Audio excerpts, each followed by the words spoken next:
The 2025 to 2026 season of the NHL is on the way, and I'm going to talk about 3 teams that have absolutely no excuse to do bad this year. We're still hearing about trades occurring and whatnot, but I think over here in the Pacific Division, we have enough info to kind of gauge at least some idea of what's going to happen in the upcoming season. How about we start with the obvious? Vegas Golden Knights. They have been a great performing team ever since they entered the NHL in 2017, winning the Stanley Cup final in the 2022 to 2023 season and only failing to make playoffs in one of their seasons. But in the 2025 Stanley Cup, they were knocked out in the second round by the Edmonton Oilers in an unceremonious 4-1 loss. The thing is, they just picked up Mitch Marner. This has made a lot of people very happy and been widely regarded as a good move. Unless you're from Toronto, of course. But who gives a fuck about those guys? The whole Mitch Marner situation was definitely contentious, and I think if you're a fan of Toronto, you weren't thrilled to be losing him. I guess at least not William Nylander, who just spoke to the NHL this past week about how Marner wasn't thinking about leaving Toronto during the 2024 to 25 season. Though that doesn't align with the rumors that Marner was ready to leave months ago. And so this whole situation was one of the most talked about in the NHL towards the end of the season. As Marner's impending free agency crept closer, it was pretty clear the Leafs weren't going to hold on to him.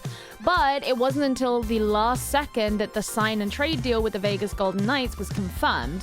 Marner would sign an 8-year, $96 million contract extension with the Toronto Maple Leafs and immediately be traded over to Vegas. That way, Toronto could receive a player in return, Nicholas Roy, and Marner could sign for 8 years. It also helped Vegas save cap space by spreading that $96 million over the 1 extra year as well, and that was something they kind of needed. With Toronto, Marner produced 741 points in 657 games, regardless of the playoff games where he came up pointless and incurred the wrath of Leafs fans everywhere. With this trade, Vegas get to improve their scoring potential on the wing, which is something that could really bolster an already impressive team. After being a playoff regular for the majority of their still young tenure in the NHL, Vegas have proven their dominance as a hockey team. So it's going to be these tiny things, like acquiring a league-wide star player that can help really elevate them to the next level. It was a really difficult fucking sentence to say, but it does just mean they have no excuse to fuck this one up. All right, how about we bring up a pain point for some people?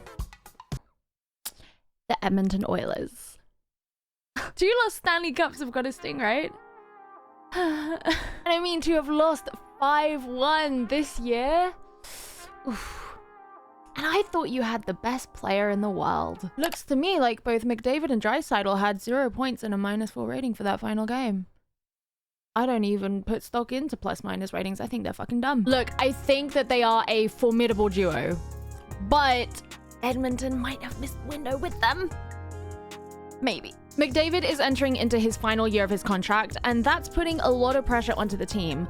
Not only are people speculating as to whether Edmonton will trade him, but they're also asking whether McDavid even wants to stay. For me, that's so major, not just because of his ability as an individual, but because Draisaitl just signed his contract extension at the end of last year.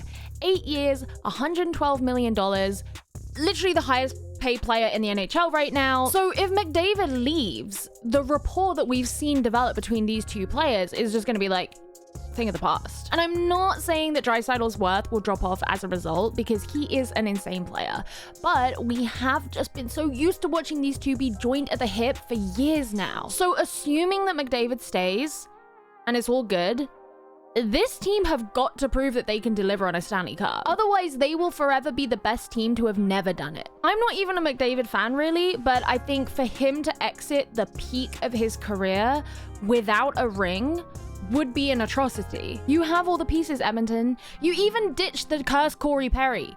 You literally have no excuse. Okay, my last team is not one that is exactly in Stanley Cup contention, but they are still a team that have no excuse, just in a slightly different way, and that's the Anaheim Ducks. I truly feel like this rebuild has been going on for an eternity now. Slav retired in April 2022, and he was really the final linchpin connecting the team back to that 2007 Cup winning era. But in that time, they've had Dallas Eakins, Greg Cronin, and now Joel Quenneville. I actually don't know how you pronounce his name. I'm gonna hope that's right. But they've all been head coach in that time. Pat Verbeek has been the GM for that entire time. And in that whole time, the philosophy has been pretty clear. Just invest in these up and coming young players and build something new out of them. But some of those young players who were being invested into have already rotated out. Jamie Drysdale had a couple of big injuries and missed part of the 2023 training camp due to contract negotiations and was eventually traded to the Flyers alongside a second-round pick in exchange for Cutter Gauthier.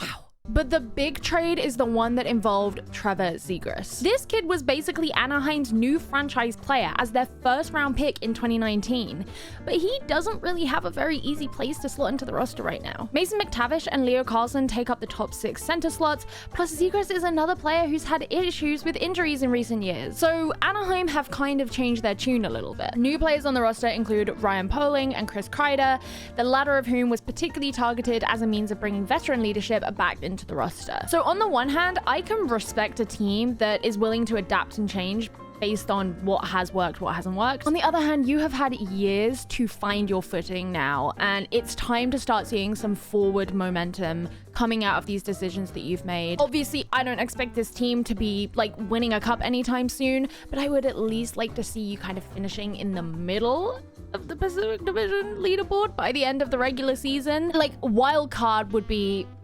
great. So those are my 3 teams that, in my opinion, have absolutely no excuse coming into this next season. I'm wondering if I should do one that's like teams that really do have an excuse.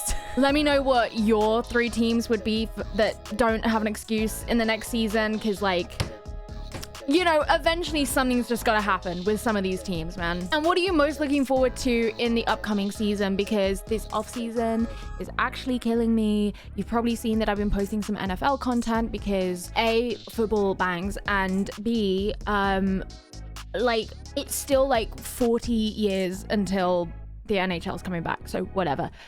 Let me know. Let's talk about hockey. I fucking need it. And I will see you guys in the next video. Love you.